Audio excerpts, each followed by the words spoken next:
Good morning, good evening, good afternoon, everybody. Welcome to Zwift Community Live broadcast of the 3R Ultimate Racing League out on Zwift. We're out on the Crit City course in 41 seconds or so.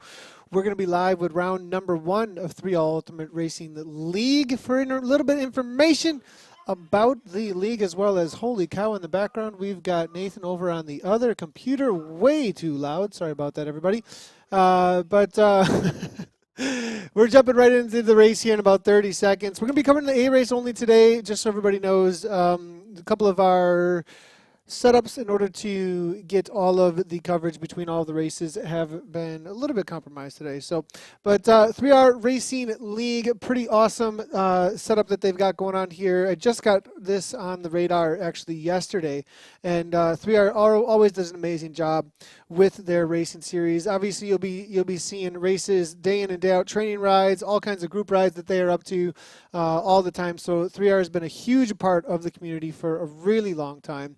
Just going to go through a quick little description. The racing series is brought to you by 3R to draw attention to their charity, World Bicycle Relief.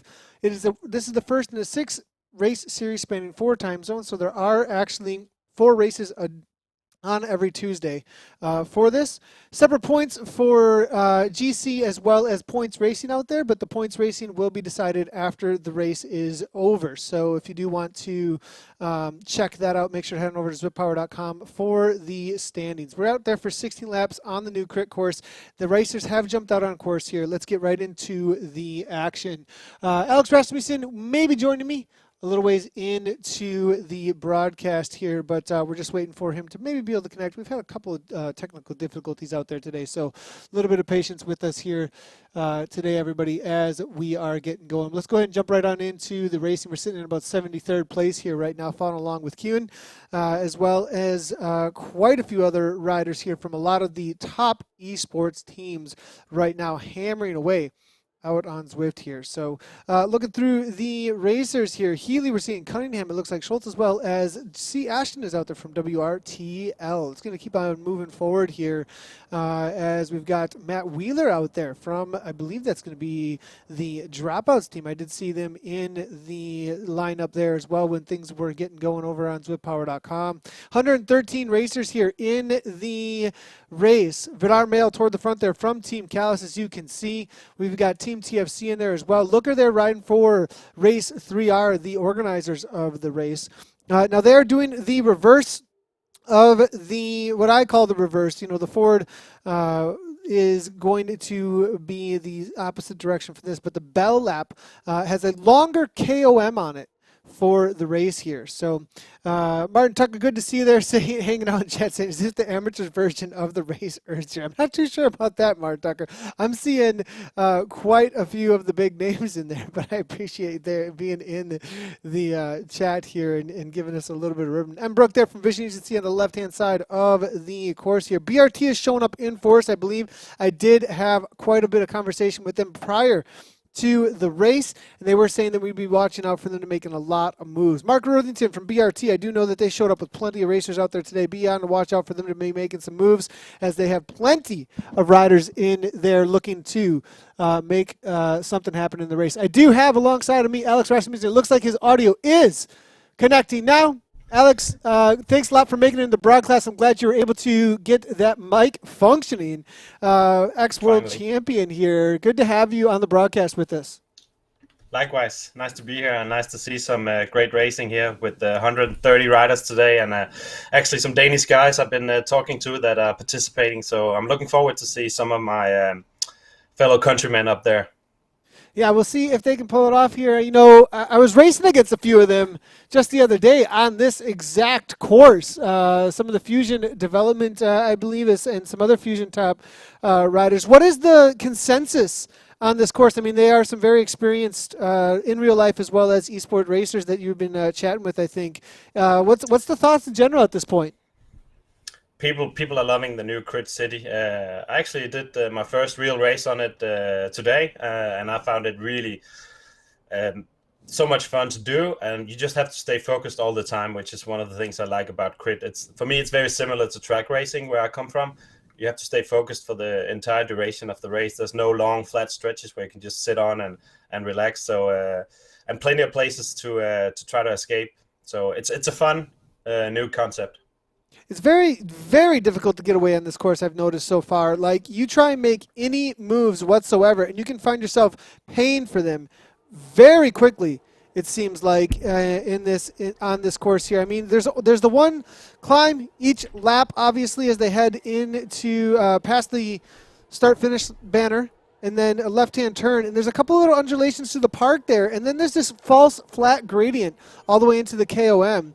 Really, that's the place to make the moves, but I've also noticed that because that puts people on the back foot, the high speeds on the downhill, if you're able to time something well, this section of course right here with a couple of little turns as they go by what I'm calling the esports stadium and then into the start-finish banner, you can kind of sneak away there with some speed, and I think that's a solid situation, or at least a place on course where maybe a team or 3 or 4 riders could communicate and plan something to try and roll away from everybody and then really attack this uphill climb. But I think to get away here, you got to kind of create some more gap before we actually hit the climb here. Yeah, I noticed that as well. That could be another spot that it's still early days for the Crit City races, so some of the tactics are still developing. But this section, I really love the roller coaster section here. It's so much fun, especially if you have a Wahoo climber on the front instead of a front wheel. You get a bit of a roller coaster going over these hills.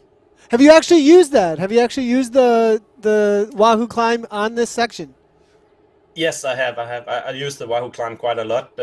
I'm not racing top level, so for me it's no problem. I hear some of the top guys they don't like having it on, but for me it's all about having fun on Zwift. So therefore it's kind of an extra fun element to add to Zwift. Heck yeah. So it looks like on the front here, though, as we get into a little bit of racing, we do have a KRT rider. I believe that's going to be Hodges, who always likes to be pretty active toward the front end of the races. We're going to try and see if we can jump in with him in just a moment here. But we got Jay David actually here actually dropped off. Not something I usually see from Jay David PLCC, but it looks like the early attacks maybe found him off the back here. You know, with so many riders, 113, I mean, there's a reality that the back of the pack is just extremely difficult to judge what's happening toward the front. If you're not at the front end of this race here, you could find yourself in a gap pretty quickly, actually, and it makes things very different than the large groups of riders on more of a larger, a longer course that has, bigger distance to each lap or any kind of situation like that. You don't maybe necessarily have to worry quite as much about your positioning, but in this situation with where each of the corners out of sight, out of mind, and how many riders are kind of bunched together here, kind of like in real life crit racing, you can easily find a situation where next thing you know, there's a break and you didn't even know what happened. Exactly. I was just thinking about Alex West from Team Canyon. He likes to sit in the back, but this is a very dangerous course to sit so far back because of all the twists and turns and ups and downs. And like you said, if you sit in the back, you have no way to judge what's going on in the front, and all of a sudden you could be trying to go back to the front. You could be out the back in no time. So top 20 is the place to be on this Crit City. Heck yeah, I mean, and as you can see now, the moves are starting to be made. I think that at the front end here, each lap is where people are going to try and be on this specific section. Now, there is a reality that doing too much at the front, though, specifically on this section, can find yourself in a whole lot of hurt on the downhill. So this is kind of, you got to go all in, or you're kind of just wasting an effort on the front end of this pack, because you do get quite a bit of draft through this section if you do sit in middle pack here. We are seeing Kayland here from the Callis team, 5.7 watts per kilogram on the front third. It's going to be Lursveen. And then from the Vikings team, though, they've shown up in force here as well today. New kit in game here for the Vikings. Loving to see the additions to the top esports teams here now. Now we got Schwartz here coming from the dropouts, making his way to the front here out of the US of A. It looks like riding in, are they sporting the 100-kilometer kit actually, or is that the 100-mile kit actually for team dropouts here? So good to see him. He's got some goggles on here. Absolutely loving the unlocks that he's sporting. A little bit of a break here for riders, trying to make something happen. Don't think that's going much of anywhere. Cryogen here in force there. The Kiwi that's going to be Snagglepuss there off the front, just a little bit foggily from Callis. Now 5.5 on the front. The pace is high, but I think a lot of these riders that are sitting mid-pack are getting plenty of rest at this point. I don't think we've seen any of the real moves so far. No, I agree. It's all about just putting the hurt on the other guy's legs here in the beginning. It's basically just a little bit of elimination race. People just not paying attention, or people getting tired. If you just keep the pressure on the front, eventually the group is just going to be smaller each lap. We do see some really strong Norwegian, both from Team Viking as well as Team Callis. So if they could set something up as a team, I think the little roller coaster section, the 3 bumps, would be a really great place to do it if you want to sacrifice a couple of your teammates and try to go for an attack if you don't want to wait for the final sprint. Yeah, definitely, and I think that is exactly what some of these riders are going to be thinking about as far as, trying to make something happen that, like you said, prior to the final sprint, because if you keep this many riders in for a final sprint, your chances go, think about the chances here with still, I believe we've got at least 90 racers here. They're going to try and drop some people up. I think they're going to need the teams here to actually create some attacks to have any kind of confidence in a sprint. Coming into a sprint situation with this top level, when the differences is only 1-2% in power differences and abilities in a sprint, the reality of whittling things down in a pack. You want to speak to that a little bit from your experience in real life racing? There is a reality that people want to whittle things down. Yeah, exactly. You want to keep the group as small as possible just so you can control it. And as we develop the whole esports part of Swift, you start to get to know people a lot better. Obviously, you can look at Swift Power. You can see who has some of the high wattage and the best sprints. But as soon as you start to get to know people, it gets more about sitting on the wheel and on the best riders or the best sprinters. And one thing I noticed that's a bit different from Swift to real life is I want to kick way earlier in Swift. I want to do it from 300 meters out. In real life, I want to wait to like 200, 150 because you can maybe draft a little bit more. So I want to kick much earlier when I do a Swift sprint than real life. Yeah, definitely. I think 400 meters, 500 meters even sometimes with the kind of drawn-out sprints that you are seeing in these situations here. Now, this is really interesting development that we're seeing here. We've seen Ahmad there. We've seen Oftedal, Khaled, Fagerly. All male is here as well. The same country flags all next to each other. Team Callis, the Norwegian team, all coming to the front here. One of the newer teams, esports teams that's just recently developed out on Zwift here. They're waiting for their in-game kit to get released, but they are using this red and black, as you can see here, and they completely took over. I thought perhaps there was going to be a few of them just trying to keep things fast at the front. They were pushing a solid 5 to 6 watts per kilogram for a little bit. It looked like a tactical move there. It gets shut down, though. It looks like a few other riders, a few other teams there, very interested in not allowing them to really push the pace solo on the front there. But I think they're keeping it at a 5+ here on purpose, maybe setting up somebody else, maybe Vidar Mail here into the climb to try and make an attack and get some riders away. Yeah, and just a shout out to Vidar Mail with the Norwegian champion. I've seen him in a lot of races recently, and I'm also pretty certain that he's going to participate tomorrow's Heino Cup, which is another great Zwift race. It's the race number 8 tomorrow, and it's Danish bike riders that are hosting the Heino Cup. Yeah, tomorrow, the TT tomorrow. We now, only because of the coverage abilities of time trials at the moment, we are switching up our broadcast tomorrow, but it's still a great race series. They've done an amazing job with that. Tomorrow we will be doing the Fiat Magazine. I do have an awesome special guest tomorrow with Dave Towley with his first time out on Zwift Community Live, so it'll be nice to have some more in real-life commentary talent coming on tomorrow for the Fiat Magazine. But also Heino Cup, be watching out for that in the results and some of the, I believe there will be broadcast. The DBR going to be doing the broadcast for that tomorrow a little bit? Yeah, I will be doing it solo, or I will be co-hosting along another guy that's in the race, Klaus Müller, which another guy that streams quite a lot. So we're going to be showing the race with the Danish commentary for tomorrow. But it's almost a luxury problem for you, Nathan. You have so many high-level Zwift races to choose from for Zwift Community Live. So it's just great to see that level is just amazing at the moment. Yeah, it is pretty amazing, actually, how much is coming out of the woodwork here at this point. So do see a lot of comments coming on through over on YouTube as well as Facebook. We are also live over on Twitch and Mixer, so make sure to jump into the comments over there. I am seeing some people cheering on their favorite team members out there, as we do see coming across here. It is going to be a go to Mike from Team X coming through from Jacob Pill. We've also got, it looks like Rhubarb coming in here talking about the direction as well. A little bit of challenge here. Just a quick shout out to Jakob Piel. It's another ex-pro. Just want to mention that he actually won a stage in the tour. I know him personally, and he's been a pro for a lot of years, so it's nice to see some of the ex-pros getting onto Zwift. Absolutely love it, and tuning into the broadcast as well, just raising the level in the viewership as well as those that are out on the bikes here. Absolutely loving it here. Louis Artefredi is saying 30 miles per hour, hard for anybody to get away when pushing that kind of a speed. I think Lewis may be right about that this is going to make things really difficult here, and we're going to have to see some risks taken. There is the reality that some of these riders just might not be wanting to risk that much. It's a huge effort to try and get away at 30+ miles per hour on this course here, and a big risk to try and do so. Now, maybe worth it.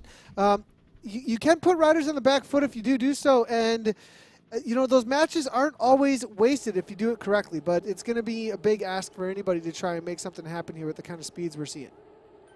I feel like it's almost only worth it if you want to put people on the back foot, like you mentioned. You're actually kind of sacrificing someone from your team.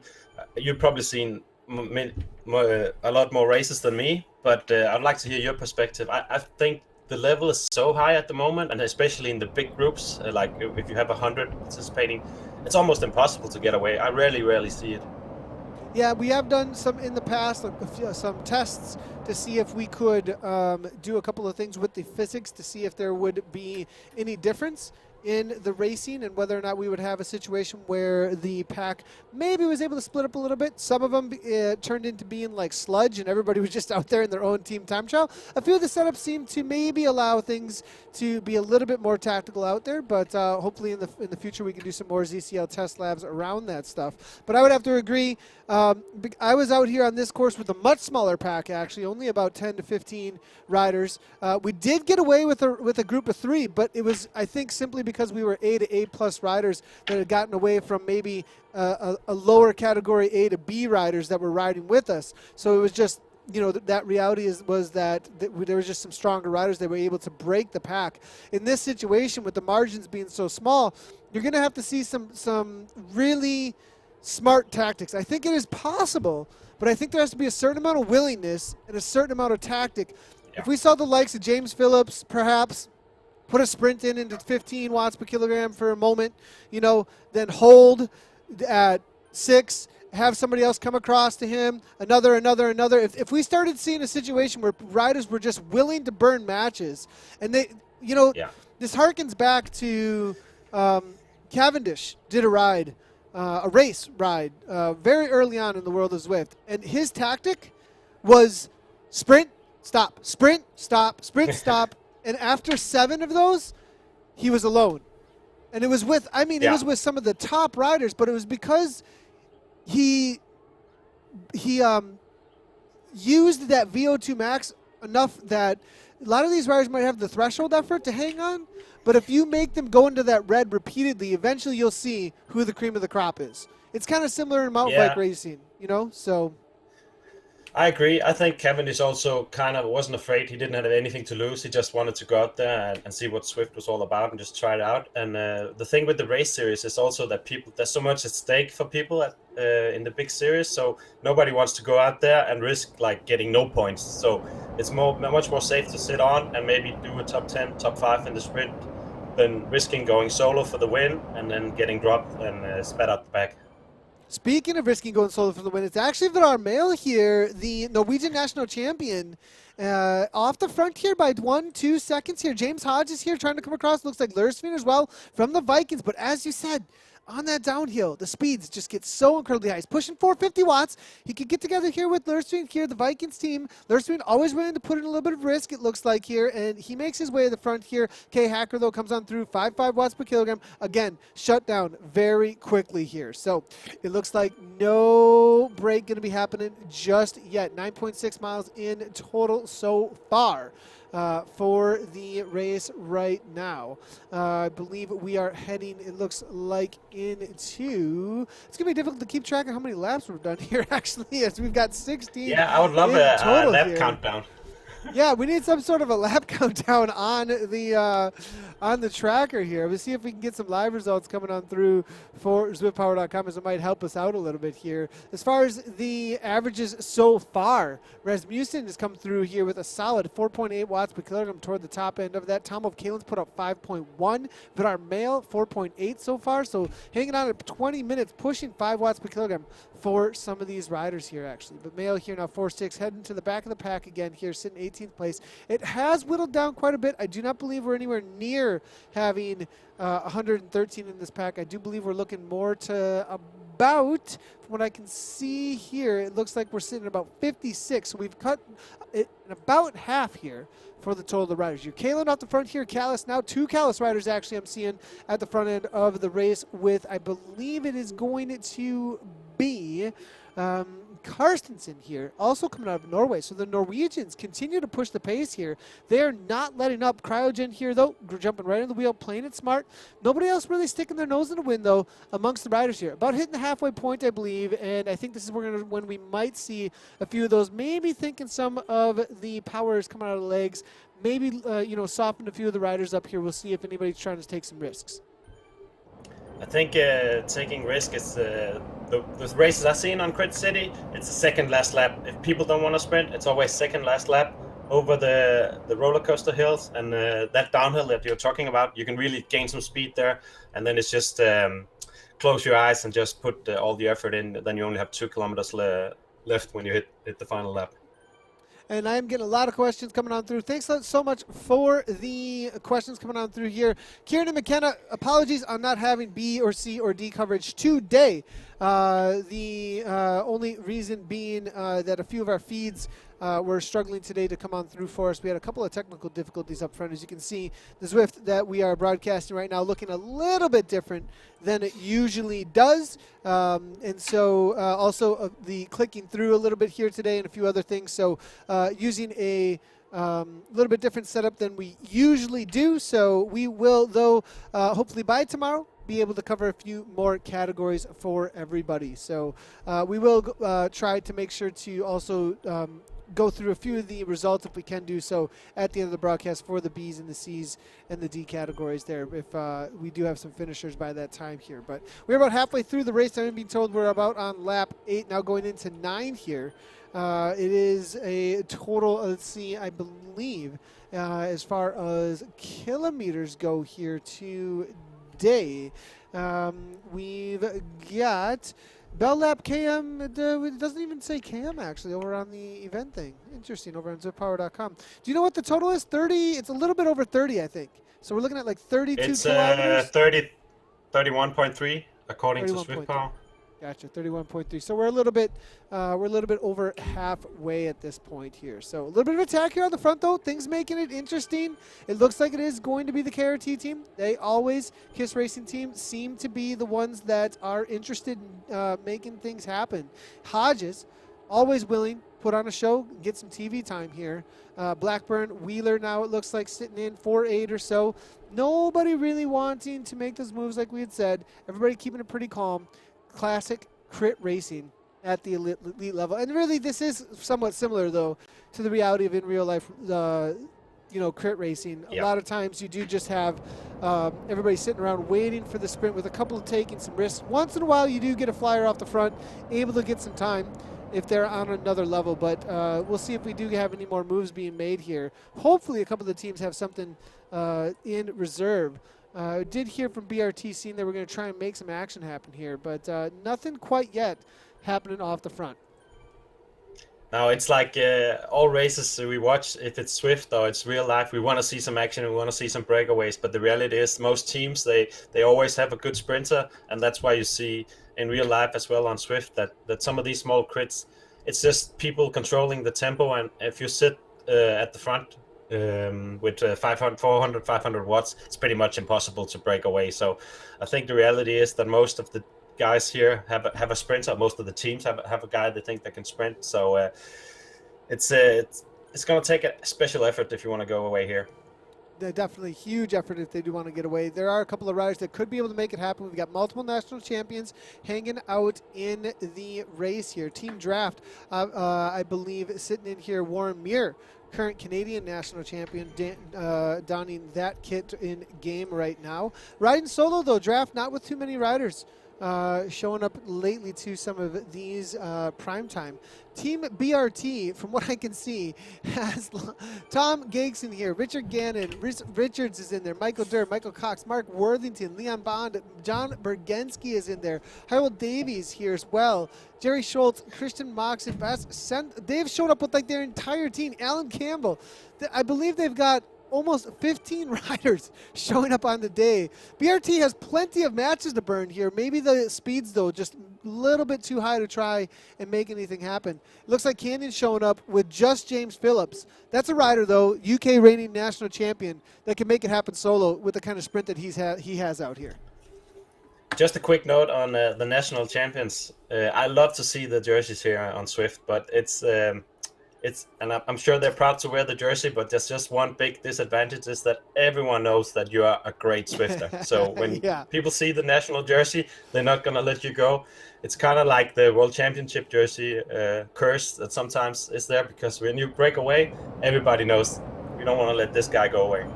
Everybody follows, and I have to agree with that 100%, that actually when you see the national champion jerseys, you know that is a wheel you need to go for, and they usually do not let them sneak away, that's for sure. We are seeing that Canadian kit there right in front of us. That is going to be the rider from Team Draft we were just talking about here, as he looks to be maybe setting up for a move here, making his way to the front there, so interesting to see.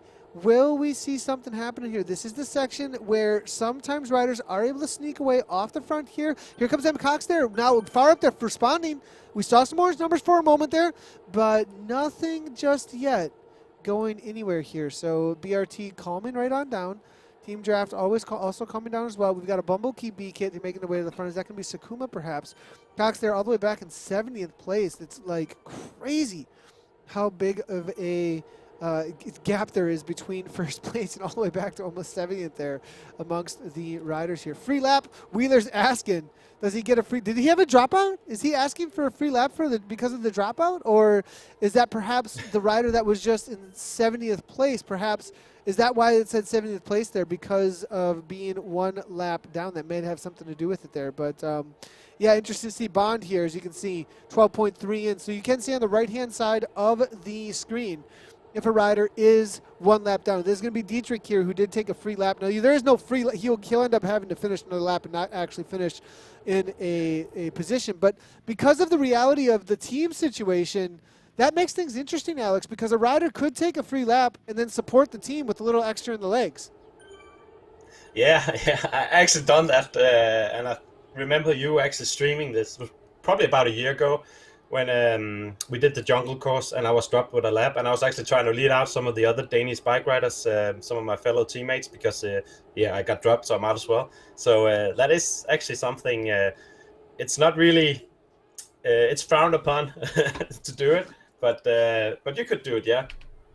Yeah, definitely. I would think it would be a little bit frowned upon, as there's no written rules about it, but it's kind of one of those unsaid rules. Like, you shouldn't be taking a free lap if it's not in the rules that you can take a free lap and then support your team. I mean, eventually, if people kept on doing it, it'd kind of be one of those hacks in regular gaming where it's like, everybody knows about this bug, but you should not use this bug to win the game, kind of a thing. So, but our mail, and then Swift again, would probably just take the draft off if they keep doing it. Yeah, or something along those lines. We're looking through here, and we're seeing Alana Dobson at Malborg asking us to switch to kilometers here. And since we are in the European prime time, we probably should be on kilometers. We'll make sure to bring it back to kilometers. And I totally agree with that. Yeah, Please and bring in the metric system. That's 100% on us over here. Again, I've said it a couple times so far. We logged in on a couple of different things, and this login just was a last-minute change-up. That's why you see all the different things on the screen here than we usually do for the broadcast here out here today. So a little bit more clicking around, maybe a couple of things on the screen that would be a little bit different than usual here. But Malberg, we'll get to it in just a second here. I'll see if we can swap it up for you. So looking through here, it looks like Hedelin as well from the Vikings now making their way to the front. Metric greater than Imperial, Aaron is saying there as well. Loving all the chat coming on through. Alexson now, Pascal now toward the front. Weber as well. Cunningham there from the dropouts. Nobody really to get away here at this point. I believe we are getting into the business end of the race here. I wouldn't be surprised if we start seeing a few attacks here, as I believe we have about 4 laps to go at this point. Brooke here from Vision now making his way to the front. It looks like far up here from the Vikings now making his way to the back actually here. Maybe just looking for a wheel. But again, it's Callis on the front. They will not back off here and just continue to push the pace. There's Fiend, but Callis now. Go ahead, Alex. Definitely the most aggressive team, Team Callis, and especially Mel, the Norwegian champion. We've seen him a couple of times out the front alone. It's just too difficult. I think the best tactic would to do something as a team, and maybe towards the third or the second last lap, basically just go all out and see if they can do a gap and then do a breakaway of like 2 or 3, or maybe even get some of the other Norwegians to come along with them. If I had to guess for a winner, I'd just have to say it's going to be a Norwegian guy. Well, I'm not sure. Okay, Callis extremely aggressive, trying to set themselves up here. I think they're extremely experienced out here today. Looking through the start list, though, there is some serious firepower in here, and Phillips though been fairly quiet on the results as of recently from what I've seen, but this is his kind of course, I think. And I saw this guy take down a sprint in the finals live in London here. He took a win on the 3R Innsbruck flat race here, it looks like, back on the 3rd. Took a win in the Crit City race, this specific race, 4.2 watts per kilogram on that there, but he was able to take it down with a 16.5 average for 15 seconds here. I'd be watching out for Phillips specifically on this course, winning just a few days ago. I think he's setting up specifically for this race here. We'll have to wait and see. He also did the old Christmas race there back on the 26th and took a 3rd on this course, 2nd as well back on the 23rd. James Phillips, extremely, well-known Zwifter, UK national champion, has a sprint. That's going to be my call out here today as one of the favorites for the win. But there's so many in here. And he doesn't have the support of the Canyon team right now, so it's going to be a difficult day. as a solo rider. Exactly. I was also just playing the odds basically with the Norwegian guys. I think there's so many good sprinters here, so it's up for grabs for everyone. If you're still in the top here with the 3 or 4 laps to go, then you're gonna be there for the sprint as well. 100%. We'll have to see. Is Blackburn here from Team Dropouts. Now, does Dropouts actually have a new kit in game? Interesting to see, as I just saw the new. It looks like a blue, black, and yellow. Light blue, black, and yellow there, as I was seeing a newer kit that I'm unfamiliar with here. As I am see, is it well, Wheeler's actually in a different kit here from Dropouts, and I saw Dropouts with the 100 miler there. So interesting to see a few different kits out there for the Dropouts team. So perhaps no new kit in game there, as it might have just been a somewhat random kit that we're unfamiliar with in the game. Far up now, making his way to the front there. Hacker from Cryogen. I think now you can see there's a little bit of a bustle now between the riders, though. You can tell they're kind of getting a little bit anxious with the way that they're positioning themselves, the way they're coming through over the top of the climb. This is where they start thinking, okay, we're getting to the sticky end of the race here. We're getting to where things are really going to start heating up. Nobody wants to find themselves off the back. You do see this little bit of a split here, as you are seeing Turksma there coming out of the Netherlands, Dutch racing team, a few other riders there toward the back. That is the dangerous spot to be. You're still getting a draft, but you could find yourself with a gap if one rider is at limit if we do see any serious attacks. But you have to wait for the orange numbers is the reality, that the attacks in these last few laps here with those orange numbers are going to be where it really makes it hurt. And if the gaps do go out, you could find a pack off the front. I would not be surprised if we do see a contingent of 15 riders, 10 to 15 riders, be a part of a break where there's some serious attacks and a few riders that are in there get the full advantage. If there's a team that is willing to do the work and put a break in like that with a few other teams, I think you might have a situation where there's a breakaway of 15 riders and then a sprint out of there.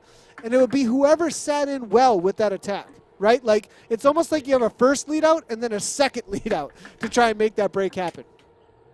Yeah, exactly. You almost want to use your lead-out guys to create the breakaway. And if you want to see two teams bunch up together, it would be Team Viking and Team Carlos would be obvious to do that. They're countrymen, obviously, so that would be something they could do if they want to do it. But they have to do it pretty soon, and they have to really put in a full effort if they want to split this group with so many talented Swifters. Now 17.5 miles in. I believe we're heading into the last 2 laps here. It's going to be Hodges now making a little bit of move here. Now it's Hacker. Bulkerod's there as well. Kalen now making his way to the front here. This is Callis now. Hodges, though, on the move. 9.2 watts per kilogram coming from him. This is a serious move now. 166 beats per minute currently coming from Hodges on the Tron by Kalen now. Not following anything up here. They're kind of just letting him go here. Orange numbers for sure coming from him. It's 2 seconds off the front here. KRT making something happen. I think they're all very confident it's going to come back. Unless Hodges puts in this effort on the downhill, this is probably coming back here. But this is the chance. This is the chance if you want to do it with 2 laps to go over the roller coaster and downhill, and then hopefully you have 5 to 10 seconds at the bottom, and then it's just about going full gas, all out. Just doesn't matter if you get caught with a kilometer to go, or you just want to. This is your chance, right? Yeah, exactly. And with 5 seconds off the front here, Newberry now making his way to the front. 2.3 watts per kilogram coming to him. 32 miles per hour here. Hodges now 35 now, as you can see. Newberry here now 34. Again, apologies on not being able to swap over to metric. I looked at it, and we were not able to make the changes for you guys without going to a menu and losing the coverage here. And there is a huge risk of completely losing all the coverage if we do so. Come back tomorrow. We'll have it on metric for you tomorrow. We promise here. Hodges with that attack looks like he is done after he's coming back now. He's coming back. He's going backwards, actually, it looks like here. Puts in 7-1, now 8-6, so it looks like not completely burnt out, but saw that it was not worth the effort. A little bit of counterattack here coming from Kalen. 6 watts per kilogram coming from him. 157 beats per minute. Nurberry sitting on the Z-Power. Probably going to be a few riders here banging on the handlebars saying, what are you doing? Get off of the front here, but Newberry looks to be involved to get a good workout here today and have some fun, but will not be a part of the final results. Mir there from Canada in the national kit there for the Canadian national champion here. Vidar Mail now to the front there from Callis here. We've got, is this 2 to go? I believe 2 to go, or is it 1 to go here at this point? I think it's 2 to go. 2 to go, 2 to go. We do not have a lap counter, everybody, but it is 18.6 miles in so far. Go Japan, we're hearing from Anson Brooks. Go 3R there from Martin Clemens here. 1 minute, 15-second sprinter we're here. My money is on James Phillips. As Martin Tucker's calling it out here. Norwegian champ will take it. I think we're hearing from Hesselberg out there as well. Let us know what you think. Let us know what you think. Who is going to take the win here as we are heading in to the final 2 laps out here today. Then I just want a quick shout out to Simon Nielsen from Team Fusion as well, a Danish sprinter, pretty fast. So if I want to give a shout out to my teammate, if he's still there, that would be him. We are seeing Sakuma here now. Big shout outs to the teammate there for DBR. We'll see if he can make it happen, but there's some serious riders out here. Japan or die, we're hearing from Anson Brooks here. Jeb Tobel, don't underestimate Mail. He won on this course yesterday. The other way around, we're hearing from Tobel here. So perhaps Vidar Mail be able to make it happen here. He did win the sprint in a sprint flatter situation, actually, for that national championships here. We're on the last lap. Last lap. Here we go. We're being told even by in-game, letting Nathan know. Loving it here. Thanks, Hodges. Now it's going to be to the front, setting things up. James Phillips, perfectly positioned, it looks like here. There's that UK national champion kit. Now it's going to be Canada, though, sitting in second wheel there as well with Mir and Team Draft. Callis now starting to take over at the front here. We see 3 of the red and black jerseys now, but it's going to be dropouts now, taking over toward the front as well. Fairley now sitting 10th wheel. That's exactly where you want to be, right where that Vidar Mail perfectly positioned, about 5th wheel. The last couple of corners is what it's going to be all about here, though. And when does the kick going to happen? It's usually the 3rd corner with 3 corners to go is when they usually want to kick here. And into the last corner here. Now it's starting to open up here. Hallett's starting to go. It looks like it's Matt Looker now starting to go as well. Off the doll. Off the front, it's going to be Mail trying to make something happen, but I think it's too late. Is it too late? Vidar Mail almost made it ahead. Vidar Mail! It's like, just like you said, perfectly timed. We tried to get the image perfect there, but there it was. We got it right across the line. It looked like it was Mail, surrounded but nothing but his teammates, though. You called it. Callis, in a dominating fashion, I think might have swept the podium there. Amazing result there from Team Callis. Again, apologies, you guys, on trying to get the perfect camera angles. We are using a little bit different setup here on the broadcast today with our Zwift setup. So had to do a couple extra clickings around there, but we were able to grab it there. Vidar Mail, as you saw, across the line. First place. Just quickly want to mention Vidar Mail. He also, just think about how many times he actually tried to attack solo, and he's still able to win the sprint. So what an amazing effort by the Norwegian champion. That was a huge effort. I mean, they were off the front over and over again. Team Callis, and this is a serious team. Can't wait till they get their in-game kit, actually. They are obviously fully committed to the world of esports and Zwifting at this point. And Callis have been showing up to all of the bigger race broadcasts and showing that they are here to stay. Vidar Mail takes the win. Only 1/100th of a second back, actually, Martin Rose Omdahl there, and that's actually his teammate. So it's a 1-2 for Team Callis Esports team. And then it's going to be Warren Muir from Team Draft, the Canadian national champion, actually taking down 3rd place. That's your top 3 on the podium. It looks like Josh Harrison riding for Team Crowdgen comes through for 4th place. Connor McGoldrick there coming through for 5th. Tom Giggs from BRT comes through for 6th. Christopher Ashton there, it looks like, for WTRL. James Phillips does come through for 8th place. Fusion there. ECT, Simon. That was the Nielsen. guy I mentioned, Simon. Nielsen. That was my bet.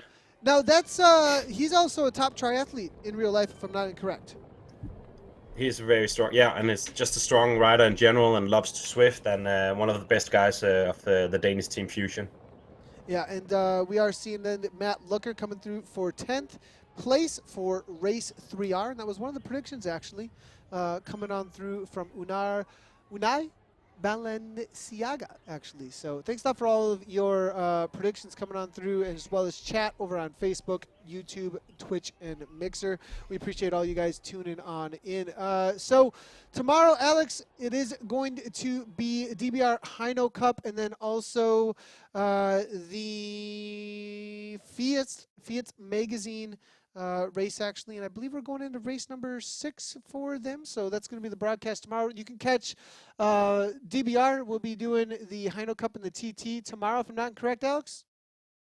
Yeah, that's correct. We'll be hosting it with the Danish commentary on DBR Live. Yeah, so head on over there for that. We're hearing from Morten Vangsten there. Callus is on fire. Kalman is the triathlete. Got you. Thanks a lot, Jeb Tobel. Appreciate it very much. Benjamin Hasselberg saying that he picked him with 5 minutes to go. Thanks a lot, Benjamin, for your prediction. And if we did have Zwiftbet.com, you would have you would have came out with a couple extra bucks there. But thanks a lot for all the bets placed out there today in the chat. Really appreciate them. So that's going to be it from us here at Zwift Community Live. We'll be back tomorrow with the metric system. Just for you guys know, and we'll be Thank back God. with Fiat's.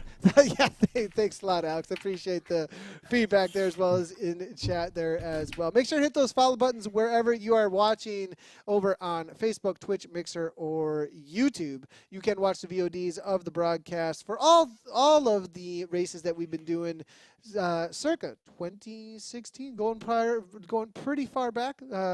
But check those all out over on YouTube is going to be the main place for all of the VODs. Thanks, everybody, for tuning in. As always, we'll see you tomorrow for Fiat's Magazine with me and Dave Towley on commentary. As always, everybody, jump out on Zwift. We hit some record numbers today. I think we broke 14,000 out on Zwift today. Live concurrent riders. Pretty awesome.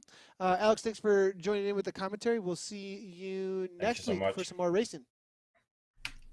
Thank you, Nathan. No worries, Alex, and everybody else out there in the viewership area. Appreciate you tuning in, and ride on.